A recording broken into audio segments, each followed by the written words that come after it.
नमस्कार, मैं doctor Anita Mathur, Babu Shobharam government arts college, department of geography. हम बीए ऑनर्स पार्ट 2 के स्टूडेंट्स के लिए हम बायोटिक सक्सेशंस या जीवीय अनुक्रमण की चर्चा कर रहे थे कि अनुक्रमण क्या होता है और ये अनुक्रम किस प्रकार से बिहेव करते हैं। तो हमने ये देखा था कि कोई भी वनस्पति क्षेत्र जो होते हैं उनको हम एक लाइन के द्वारा डिवाइड नहीं कर सकते हैं। उसमें बीच का एक ऐसा क्षेत्र होता है जहाँ पर मिक्स रूप से वनस्पति पाई जाती है और फिर डोमिनेंट वनस्पति जो होती है वो धीरे धीरे अपना संख्या बढ़ाती जाती है। तो एक ऐसा ट्रांजिशनल जोन आता है जिसमें दोनों ही तरफ के गुण जो हैं वो पाए जाते हैं।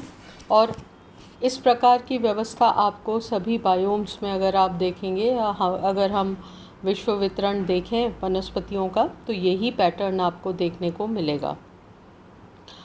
ये जो सक्सेशन होता है या अनुक्रम होता है, ये एक तरह से हम ये कह सकते हैं कि वनस्पति परिवर्तन की एक श्रृंखला होती है और उस श्रृंखला का जो एंड होता है वो अंतिम अनुक्रम कहलाता है और जिसको हम क्लाइमेक्स सक्सेशन या हम उसको चरम अनुक्रम भी कह सकते हैं।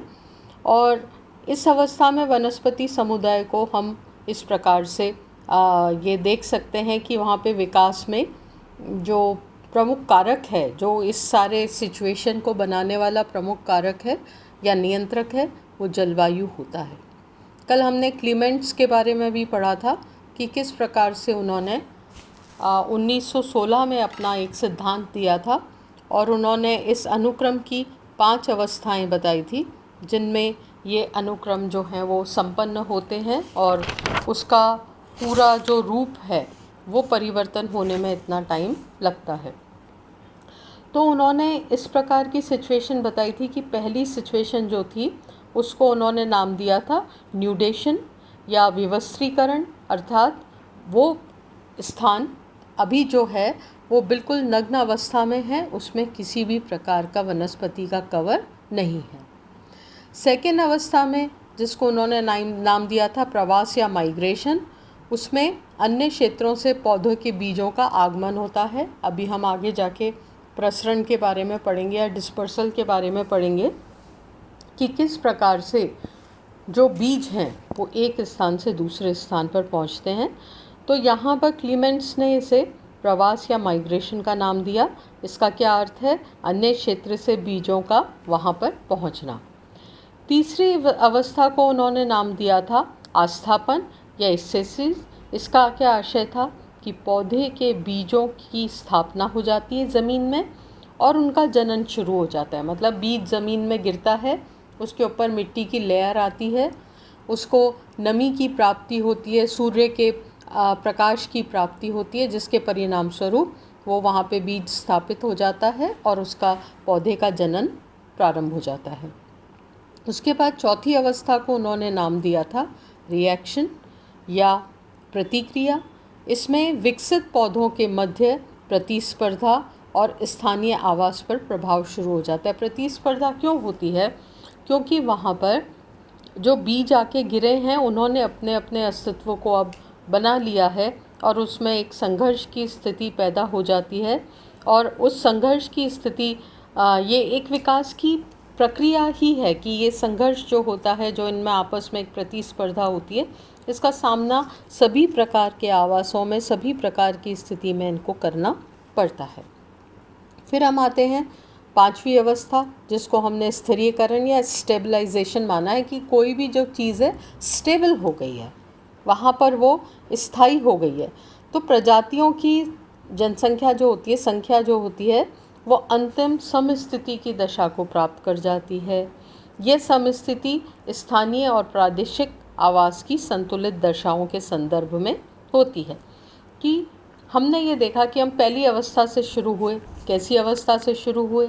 जब वहाँ पर किसी भी प्रकार की कोई वनस्पति नहीं थी, वो क्षेत्र जो है वो वनस्पति रहित था। फिर वहाँ पे बीज आए, फिर बीजों ने अपने को स्थापित किया, फिर उसमें वो अंकुरित हुए, फिर अंकुरित होने के साथ साथ उनकी संख्या बढ़ने लगी, उनमें प्रतिस्पर्धा बढ़ने लगी और एक 5वीं स्टेज में वहाँ पे एक स्टेबल वनस्पति उस क्षेत्र में आ जाती है। तो इस प्रकार से ये स्थिति क्लीमेंट्स ने बताई कि वो अनुक्रम की जो दशाएं होती है। अब हम अगर इसके प्रकारों की बात करें, जैविक अनुक्रम के प्रकारों की बात करें, तो सबसे पहले हम बात करेंगे प्राइमरी सक्सेशन या प्राथमिक अनुक्रम। ये प्राथमिक अनुक्रम क्या होता है? वनस्पतियों के विकास के प्राथमिक अनुक्रम को के अंतर्गत हम उन क्षेत्रों में विभिन्न क्रम जो होते हैं, उसमें जो सीरीज़ होती है, उसमें वनस्पति समुदाय के विकास को सम्मिलित करते हैं। जहाँ पर पहले किसी भी प्रकार के पौधों और प्राणियों का जनन या विकास नहीं हुआ था, इस तरह की अवस्थितियाँ यहाँ सर्वप्रथम वनस्पति का विकास होता है। अब वो वनस्पति कई प्रकार की हो सकती है, एक सिंगल प्रजाति नहीं होती है। ये वनस्पति कई प्रभाव की हो सकती है और जैसे नवीन लावा का प्रवाह होता है, उसके शीत जब वो ठंडा होता है तो धरातल का निर्माण होता है, हिममंडित क्षेत्रों में हिम पिघलता है, उसके कारण जो चट्टानों का भाग ऊपर आ जाता है, झील के सूखे जाने पर शुष्क झील के तल वाला जो भाग होता है और सागरीय झील का जो एमर्जेंस के कारण नवनिर्मित द्वीप होता है। मतलब ये वो क्षेत्र हैं जो पहले बिल्कुल खाली थे और इस खाली क्षेत्र में कैसे वहाँ पर वनस्पति के अनुक्रमों की या प्राथमिक अनुक्रम की शुरुआत होती है। मतलब ये बैरन लैंड है, ये बिल्कुल नग्न ज़मीन है। नग्न ज़मीन क्यों है? क्योंकि या तो लावा के ठंडा होने से बनी है, या हिम के पिघलने से बनी है, या झील जब सूख जाती है तो बीच वाला जो तली का भाग रह जाता है जिसमें नमी होती है पर वो वनस्पति विहीन है। उस प्रकार से इसका एक तरह से ये सामने आता है। फिर अगर इसकी अवस्थाओं को हम देखें तो सबसे पहले पायोनियर पौधों की अवस्था होती है, जिसमें इस अवस्था में क्या होता है कि पर्यावरण शुष्क होता है या खाली होता है, चट्टानें नग्न होती है, कोई पौधा नहीं होता है और यहाँ पे पायोनियर प्लांट्स का विकास होता है। मतलब पहली बार यहाँ पर प्लांट्स होते हैं, जिसमें कई बार तो क्या होता है, नमी की वजह से शैवाल और कवक ही सबसे पहले यहाँ पे आते हैं और ये नग्न चट्टानों पर भी इजीली चिपक जाते हैं, इसलिए वहाँ पर विकसित हो जाते हैं। फिर सूक्ष्म जीवों की अवस्था आती है। इसमें आसपास से धूलकण उड़कर इस आवास में आते हैं, लाइकेन के आसपास या जो मॉस है या शैवाल है उसके आसपास ये जमा होते जाते हैं, जो शैलों में खनिजों के साथ साथ क्रिया करके और उन खनिजों को वहीं पे भी घुला देते हैं और मिट्टी का निर्माण प्रारंभ हो जाता है। और मिट्टी का जैसे ही निर्माण प्रारंभ होता है तो सूक्ष्म जीवों का विकास प्रारंभ हो जाता है। उसके बाद पायोनियर कम्युनिटी का विकास होता है कि जैसे जैसे मृदा का या मिट्टी का निर्माण होता है, शैल के अपक्षय के कारण मृदा जीवों के द्वारा उसकी मोटाई बढ़ती जाती है। मतलब जो मिट्टी का लेयर है वो लेयर बढ़ता जाता है। इस स्थिति में वहाँ पर कुछ प्रजातियाँ जैसे जिसमें ज़्यादातर छोटी छोटी जो चीज़ें होती हैं जैसे चींटी है, मकड़ी है, इनका विकास होता है और कुछ पादप विकास भी यहाँ पर प्रारंभ हो जाता है। और इसी तरह से हम ये कहते हैं कि कम्युनिटी डेवलपमेंट जो होता है वो इस स्टेज से स्टार्ट हो जाता है।